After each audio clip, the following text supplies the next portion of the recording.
Gary Paulson. Chapter 7. We have had and been owned by many dogs since we started to run them. We borrowed many initially because we did not have dogs and they came and went, ran for us for a while, then belonged to someone else. They were loved while they were with us and missed when they left, whatever the reason. Indeed, at the time of writing this, we have 41 dogs, counting the joyful madness we call the puppy pen, and each dog has taught us much. There is this dog named Fred who lived with us for going on 9 years. When he came to live with us, he had made several sled dogs pregnant, so we had him altered. He is loose and moves freely through the kennel, stealing food as he goes. The upshot is that between the operation and the uncontrolled eating, Fred has become enormously fat. His weight for size should be about 40 pounds, and that would be a shade heavy. Fred came to weigh over 130 pounds. He was so heavy his legs sometimes collapsed under him, so we put him on a diet, and that is when I began to see and understand temper in dogs. It was not easy to place restrictions on Fred. He was smarter than us. As soon as we started the extreme weight loss regimen, Fred began showing up with bits and pieces of food he'd buried all around the yard and kennel over the past year. We took that away and began taking the food the sled dogs had buried as well, because Fred was stealing from them. Fred still had more food that he had hidden in the barn. And when we took even that away, he began to steal tomatoes and potatoes from the garden. Finally, when we had fenced the garden and forced him to go on a 2-mile walk by dragging him on a leash, Fred began to lose weight. At the same time, he lost his temper. He was always a well-minded dog. He stopped coming when we called. He quit his normal watchdog duties. He'd always been a good barker if somebody drove up, and took to sitting in the yard and staring at the house. Then he bit me. Fred had never been one to bite, although he could be very single-minded in his thinking. One unforgettable incident with the electric fence illustrates his persistence.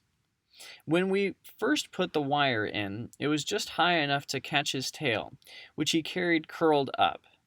In due course, he clipped the wire, and the jolt put him down. In a flash of rage and with a mighty bellowing growl, Fred turned on the wire and bit it, and was promptly knocked off his feet.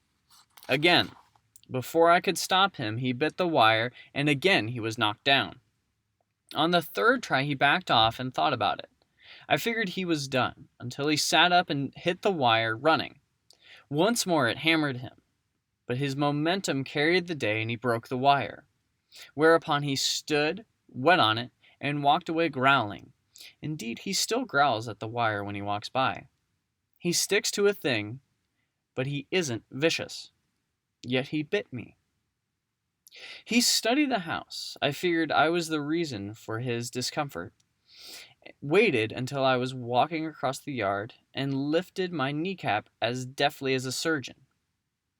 It had put me on my hands and knees, and he moved off a few feet and sat, watching me, panting quietly. I got the message and we fed him. Small amounts, still, almost starvation, but something. And Fred returned to his former cheerful self. Although I limped past him cautiously for several months, he never popped me again, but I had learned to watch the dogs for signs of irritability and temper. Different dogs, of course, have different tempers. Some are more short-tempered than others, but on one occasion I had a whole team mad at me. It made for a wild ride. The thing is, it started gently enough. My leader was a sweet dog named Cookie, and I had 6 dogs, all cheerful. It was on the trap line. I had checked several sets, and the weather had turned sour. By late afternoon, there was a full storm blowing snow so hard it was impossible to see where we were going. The dogs always know direction, but this was before I learned to trust them. Learn to understand that lead dogs know more than the person on the sled. Afraid I would get lost in the storm, I challenged every decision. If Cookie wanted to go left, I wanted to go right. If she wanted to go right, I wanted to go left or straight ahead. Each time she persisted, overriding my commands. I scolded her for fighting me, and each time I would find later that she was right. Still, I did not learn, and I continued to challenge them, often causing the team to get tangled. In time, they grew sick of my idiocy. When I went up to pull them over, floundering in the deep snow, they ignored me, tried to shug away from my hand. Still trying to be partially polite, they let me know I was being a putz, and still I persisted. Finally, I went too far. We were running along the top edge of a long ridge, higher and higher. The wind was tearing at us. I had my head buried in my parka hood so I couldn't even see the front end of the team. But I was sure I knew the ridge, knew where we were, felt that I had been there before.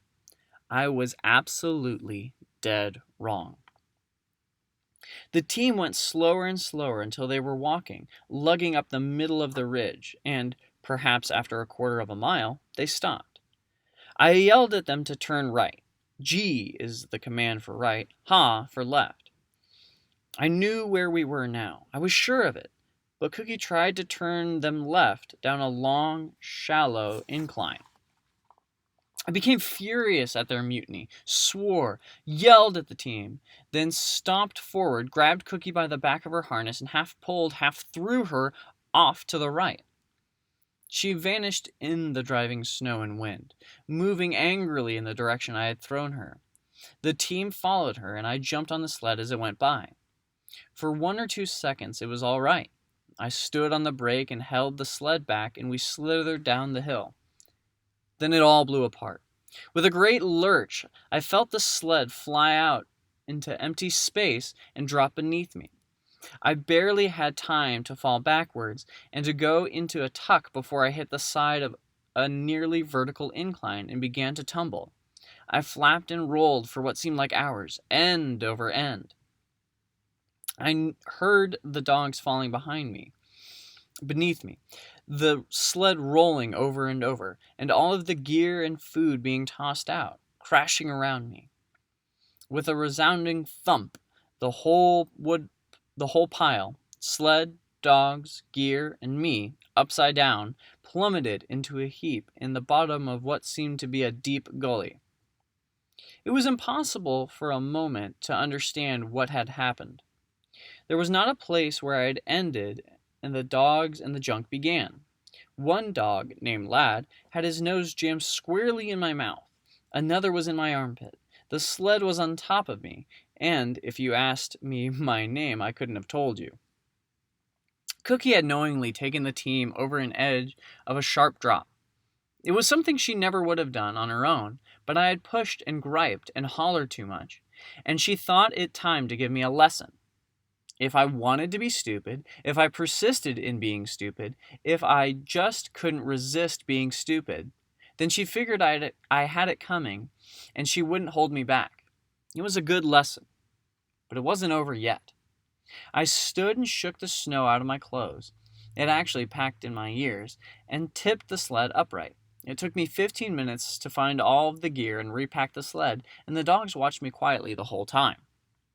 When the sled was loaded, I set to work on the dogs. They were an unholy mess, tangled so badly the gang line was in knots. The dogs were strange. While I worked to untangle them, it was almost as if they weren't there, as if a robot were working them. They were pleasant enough, but they did not make eye contact with me. They looked straight ahead while I untangled them. They almost, but not quite, ignored me. Even the dogs that would normally be jumping all over me held back. It was eerie, even quiet with the wind blowing over the top of the gully. But after a moment I dismissed it as all in my head and went back to the sled. I pulled the snow hook and stood on the runners, and the whole team lay down. They did not drop instantly, but each and every dog, as if by a silent command from Cookie, dug a bit and made a bed and lay down in the snow and went to sleep. I tried every way I knew to get them to run, fed them, begged them, bit their ears, but they completely ignored me. I wasn't even there. They didn't get up for 18 hours. I had gone over the line. In the storm, I was pushing and yelling and driving. I had passed the point where they would accept me, run for me, pull for me, and they told me there in that gully, in that wild place, they told me so that I would understand that they were a team. They were all of it. And if I ignored them or treated them wrong, I would know it. Finally, I pulled out my sleeping bag and made a camp of sorts, and heated some tea and dozed and drank tea and thought of how it is to be stupid. And later, when they felt I'd had enough, late into the next day while I was still in the sleeping bag, Cookie stood and shook off the snow. The rest of the dogs did the same, shook and marked the snow. I got out of the bag and fed them, and packed and stood on the sled, and they pulled up and out of the gully like a runaway train.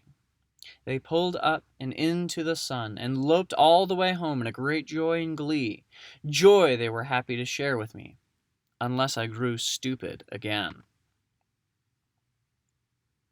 It is always possible to learn from dogs, and in fact, the longer I'm with them, the more I understand how little I know. But there was one dog who taught me the most. Just one dog. Storm, the first dog. He's already been spoken of once here when he taught me about heart and the will to pull, but there was more to him, so much more that he, in truth, could take a whole book. Joy, loyalty, toughness, peacefulness, all of these were part of Storm. Lessons about life, and finally, lessons about death came from him. He had a bear's ear. He was brindle-colored and built like a truck, and his ears were rounded when we got him, so that they looked like bear cub ears. They gave him a comical look when he was young that somehow hung onto him even when he grew old. He had a sense of humor to match his ears, and when he grew truly old, he somehow resembled George Burns. At peak, he was a mighty dog. He pulled like a machine, until we retired him and used him for only training puppies. Until we let him loose to enjoy his age, he pulled. His back over in power curved so that nothing could stop the sled. In his 4th or 5th year as a puller, he started doing tricks. First, he would play jokes on the dogs pulling next to him. On long runs, he would become bored, and when we least expected it, he would reach across the gang line and snort wind into the ear of the dog next to him. I ran him with so many different dogs, and he did it to all of them, chuckling when the dogs jumped and shook his or her head. But I never saw a single dog get mad at him for it. Oh, there was once a dog named Fonzie who nearly took his head off, but Fonzie wasn't really mad at him so much as surprised. Fonzie once nailed me through the wrist for waking him too suddenly when he was sleeping. I reached down and touched him before whispering his name. Small jokes, gentle jokes, Storm played. He took to hiding things from me. At first I couldn't understand where things were going. I would put a booty down while working on a dog and it would disappear. I lost a small ladle I used for watering each dog, a cloth glove liner I took off while working on a dog's feet, a roll of tape, and finally a hat. He was so clever. When I lost the hat, it was a hot day and I had taken the hat off while I worked on a dog's harness. The dog was just ahead of Storm, and when I kneeled to work on the harness, he chewed almost through the side of it while running. I put the hat down on the snow near Storm. Or I thought I had. When I had changed the dog's harness, I had turned and the hat was gone. I looked around, moved the dogs, looked under them, then shrugged. At first I was sure I'd put the hat down. Then, when I couldn't find it, I became less sure, and at last I thought perhaps I had left it at home or dropped it somewhere on the run. Storm sat quietly, looking ahead down the trail, not showing anything at all. I went back to the sled, reached down to disengage the hook, and when I did, the dogs exploded forward. I was not quite on the sled when they took off, so I was knocked slightly off balance. I leaned over to the right to regain myself, and when